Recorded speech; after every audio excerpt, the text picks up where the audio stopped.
is that you don't go in there and take too much of stuff at the wrong time. The forages in your pasture that are listed toxic, there's 3 possibilities.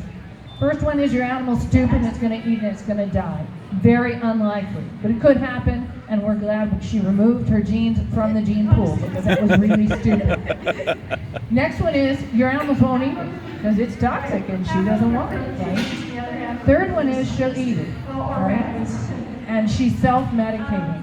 If you keep animals on pasture for just a few years in a mixed species, a really diverse pasture, you observe them, you'll watch them pick those non-forage species and go eat them first. I can turn not hungry cows, I can turn full cows into a new paddock, and they can be coming from an area of the farm that is mostly like medium red clover and orchard grass, and I can turn them into a paddock that is absolutely covered with weeds.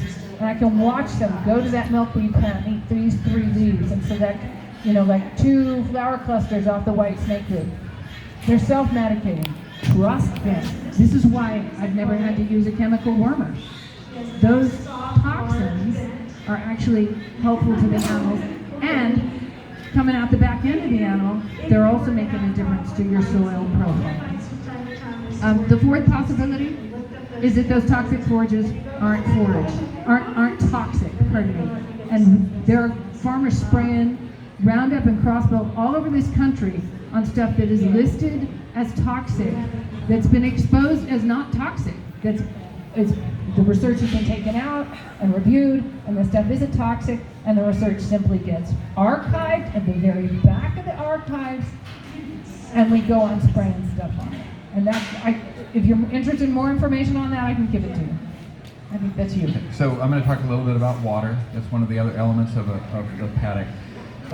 We try not to, you can use surface water, you can use ponds and stuff like that, but you really don't want to have your animals going down to it. And a lot of the SWCD people are going to say, fence that off, don't let those animals down there. We found that flash grazing, so just like in a paddock, we'll have the animals have access to a creek for 24 hours and then move them off.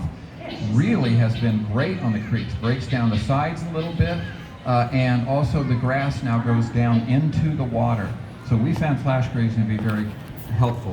What we do a lot more of is finding water in different places so that we can use it. So we have creek hoses, so this is below a culvert, and the water is being caught in the barrel, and then we have a long hose that goes off from that to a place where the cows or the sheep can drink.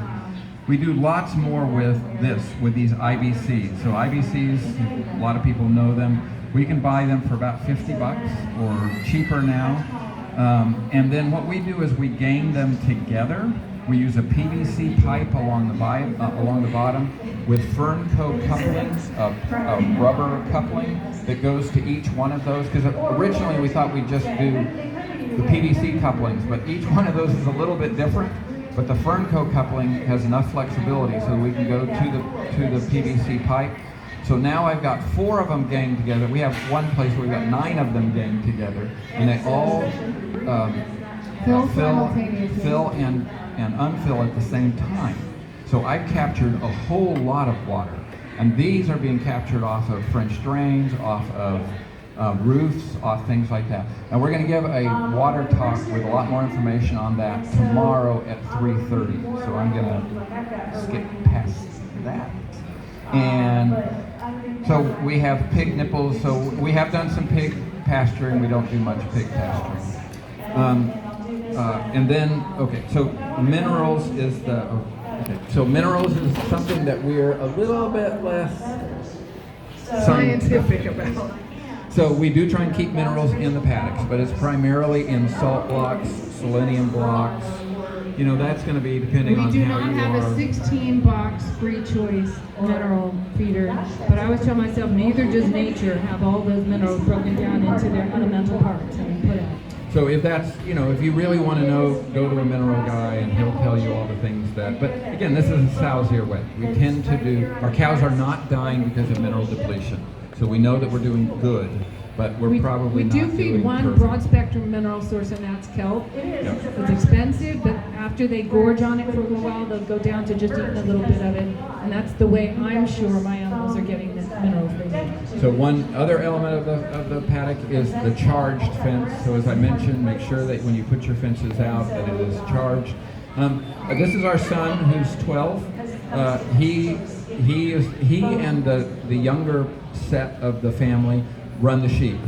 And so they do it all by themselves. I mean, so this is not complicated, this is not tough. They're moving the sheep, maybe not quite as often as we do, but every 2 or 3 days. So it's certainly possible to do. And the last thing that I'm going to mention for the paddock is shelter. And again, we do have a calf run-in shelter. When it's really, really bad, we'll run those. The cows never have shelter other than to go into the woods. So we find that shelter is not a very big issue, except perhaps shade for the animals. So when people first start out grazing, the number one question they're going to ask, and they're going to ask it with their eyes wide and really needing an answer, and that's how big is a paddock?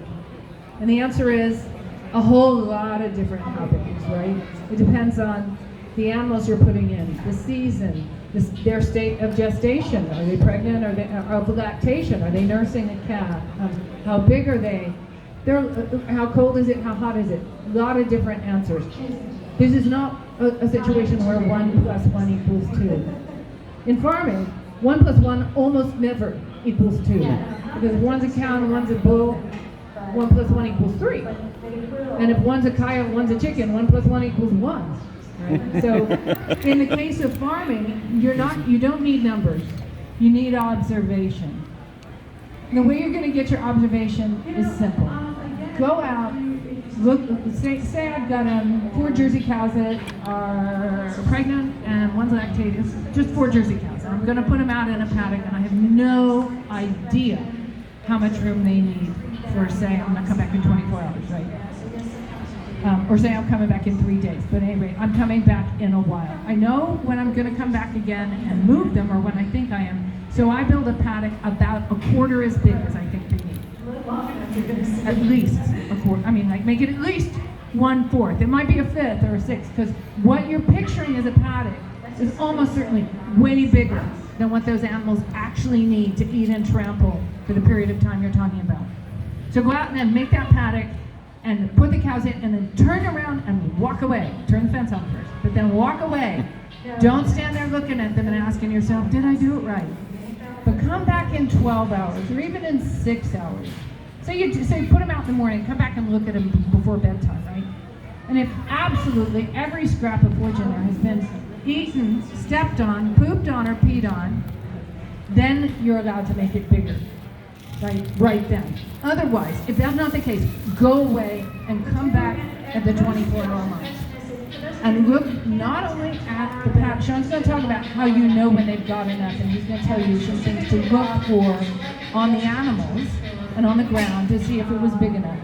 But the next time, if you thought last night, it looks touchy, maybe they don't have that much to eat, this time make it a little bit bigger.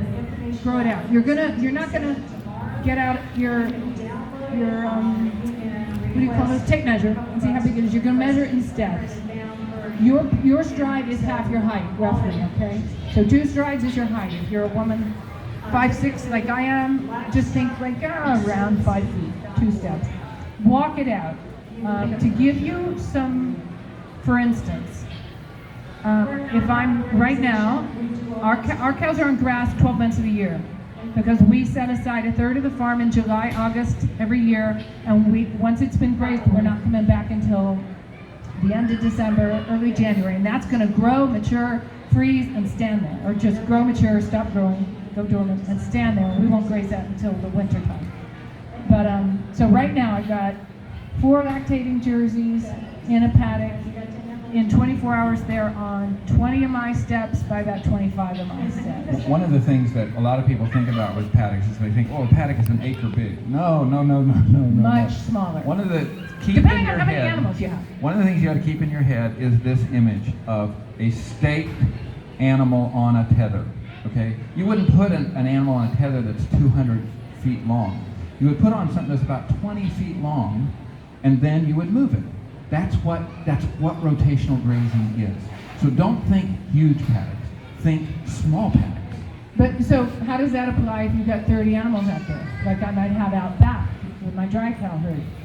You're just multiplying that. What you actually learn to start thinking is, think about cow equivalents, like maybe two of my 8 months calves are one cow equivalent, but a grown cow with say calf under is just a cow equivalent, and my cows that are lactating for the bucket, producing more milk, they're like a cow and a half or a cow and a quarter. You start thinking about animals in terms of how much do they eat, and then you picture your grass in terms of cow equivalents in steps. So out back, this season right now, my dry cows are about a 60 square pace, say 6 by 10 cow equivalent, right? So I gotta multiply the number of cows I have out back. I only do this once, I'm not a math person.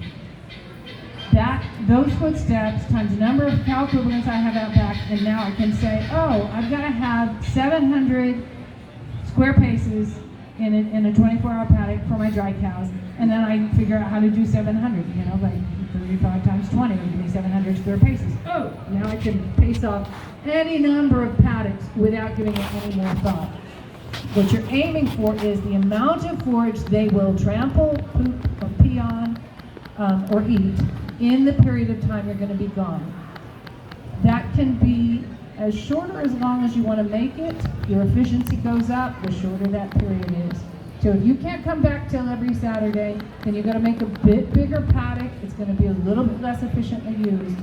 And tomorrow when we do fence strategies, we'll talk a lot more about how to use forage efficiently for the purpose you intended for: growing beef, growing milk, growing soil, growing more forage.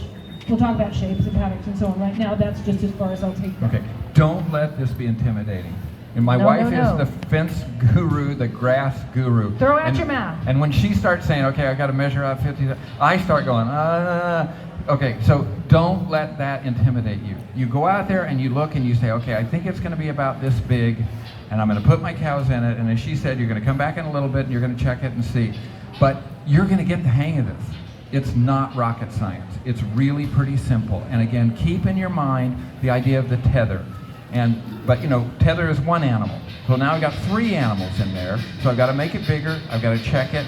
And then how do I know, a question is, that I've done it right, okay? So I come back to it and, ooh, they've hit it a little bit hard, I think. Don't worry, it's going to come back, okay? There's nothing you're going to do, especially if you're on like a 24-hour rotation. Whatever you do, it's just like mowing. If you mowed and scalped your lawn, and it's going to come back, okay? But if you keep scalping your lawn, you're going to kill it. And that's what is the big thing about the rotational grazing. So here are a few rules of thumb. And again, these are just, there are people who do this very scientifically. We're artists, okay?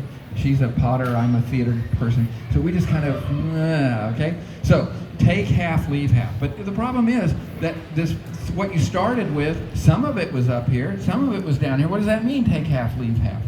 It's at the mass, okay? Just kind of, it's about that much. 60, 30, 10, I kind of like. 60% was grazed, 30% was trampled, and 10% is still standing. Okay, they're ready to move on to a new paddock. 8 inches, 4 inches people like to use. Okay, but I didn't remember none of these rules. The reason why we say there are no rules isn't really that we're arts people. It's that the plants and animals didn't read the books, and they don't have tape measures, and they don't have scales. So you're going to have to go out there and just observe. You're not going to mess it up. Did you ever learn how to ride a bike? Okay, and nobody explained the ergonomics of that. Nobody said, well, get your center of gravity over the bike and then turn into every time you start to tip. Nobody told you that, but that's what you're doing. And you're going to do this in the same way. I also like everything stepped on, eaten, and manured. I can deal with that. A full rumen, you'll see on the cow, so you'll say, oh, are my cows full? There's a rumen, and you do that. Oh, sorry. I didn't know if we had a picture. No. Left hip, big hip bone sticking out if it's a dairy cow, not much sticking out if it's a beef cow. The hollow in front of the left hip bone is where she packs her rumen. Her rumen is the first place that grass is going to go when she eats. So if it's plumped out, she's got her belly full. If it's deep and hollow, she didn't get her belly full. Make the next paddock bigger. We have milk in the bucket, so we hand milk, okay, so I can look at that bucket and say, oh, it's down a little, because we always weigh it, okay, and I can say, oh, it's down a little bit. It could be a lot of things, but it could be that paddock was a little bit small. Maybe we need to make the paddocks big. And that's no big deal. So the next time we make the paddock a little bit bigger. Or they really didn't hit this paddock very hard at all. We need to tighten them up a little bit. And again, it's just a simple, easy adjustment. But remember, there is no bad rotational grazing. There is only good and better. Take that one home with you. If you don't remember anything else, remember that one. Conventional grazing, where you simply turn the animals loose on the paddock, on this huge amount of land, is not good. It's going to end up with the stuff that they don't like is going to take over the pasture, and the stuff that they do like, they are going to kill. So I don't know if you want to talk about Okay, mixed, so but we are at 10 minutes. we're at 10 minutes, so I'm going to talk a little bit about mixed species and a little bit about seasonal grazing. So tomorrow's talk about grazing strategies is going to touch a lot more on mixed species grazing. I'm only going to make a plug for mixed species grazing with one caveat. So we're Americans. We want to figure out the most economical way to do anything, the best dodges. And one of the things that's happened is people have, as grazing, as grass-fed, have become value-added words, is that we've got the idea that if we're going to graze, and we're going to graze a lot of different species because that sounds good, we're going to graze them all in one pasture. Good if it works, doesn't always work, isn't always the best choice for the animals, isn't always the easiest thing for you. So as you're thinking in terms of mixed species grazing, first think yes, because cows, sheep, they use forage differently, they're going to graze different things, they are very complementary on a pasture. Pigs ditto, chickens ditto. Putting them all together is mostly you're going to be trying to figure out, one, how to keep them in, and two, how to stop the fights when you are supplementing your chickens and your pigs and you don't want to supplement your ruminants. So when you're thinking, oh yeah, I want to do mixed species rotational grazing, remember that you can do it with subsequent paddocks. You can follow animals with other animals. If you're a Joel Salatin fan, think the way Joel will bring cows across and then follow them with his phalanx of chicken tractors or feather nets. Keep this in mind. Cows are big and everybody else is pretty little. So if you're trying to match cows with some other species, it takes a whole lot of the other species to actually cover the same amount of ground that the cows are doing. It's more important that you look at what your farm can carry, look at your forages and look at your topography, and put the animals, the number of animals that will do well on that land, not the number of animals that your math tells you ought to match up, right? Like it takes about 50 large body chickens to follow a cow and cover the same ground she's covering. But if you want to run 6 cows, you may not want 300 chickens. It may not be the best thing for your farm. Seasonal grazing, again, we'll probably touch more on that tomorrow, depending on what people want to hear about. But we do stockpile, and then we are still grazing now. And Beth thinks we've had a whole lot of warm weather and a whole lot of rain. So the grass that we hoped would take us all the way till April 15th, which is the day when the other guys are putting their animals back on pasture. We've had them on pasture the whole time, and we hope that what we'll be able to do is keep them to April 15th and then start over again. We think that we're going to be able to go till March 15th, so that means that we will have to hay for maybe 4 weeks. So this touches on food value and forages. When you're watching that rumen fill and you're watching the milk in the bucket, what you're watching for is volume and quality. You know, how much did she eat and how much of it was she able to turn into something else? If you're dealing with meat animals, like beef cows, you can observe it by body condition score. If you're looking at sheep, it's a little harder because they're a bit more thickly covered. But what you're trying to do is harvest enough forage of high enough quality that you're getting the outcomes you want. You know, you want milk, you want meat, you want babies, right? That's going to change over the course of the year as your grass goes from little and short. It's washy, meaning it's got a lot of water in it. It's going to tend to move through the animals fast.